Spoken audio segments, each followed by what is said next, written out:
સુરતમાં LPG gas સિલિન્ડરની અછતને લઈને ઊભી થયેલી સ્થિતિ વચ્ચે જિલ્લા પ્રશાસન હરકતમાં આવ્યું છે।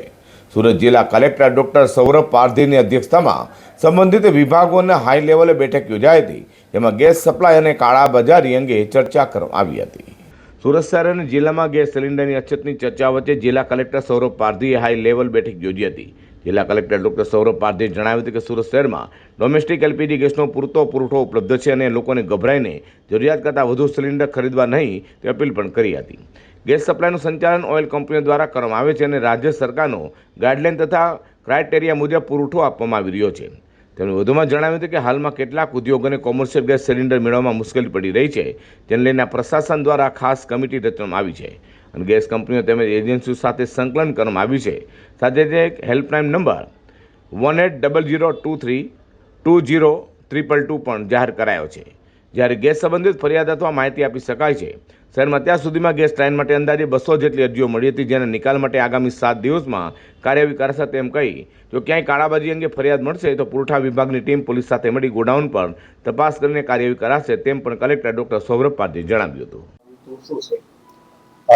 જેમાં આપણે સૌ જાણીએ છીએ કે અત્યારે જે યુદ્ધના લીધે જે પરિસ્થિતિનું નિર્માણ થયું છે,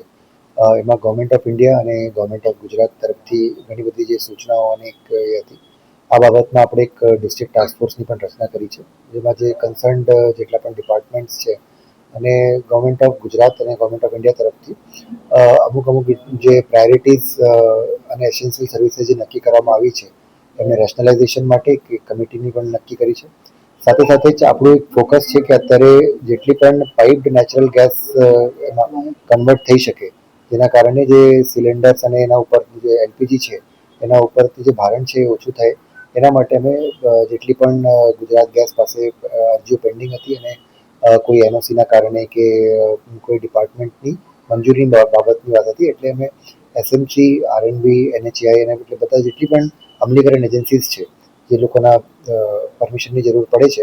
આ લોકો સાથે બેઠક કરીને એટલે વિધિન અ વીક આ બધે એનો નિકાલ કરવા માટે અને જેટલાક પેન્ડિંગ એપ્લિકેશન્સ છે એનો નિકાલ કરીને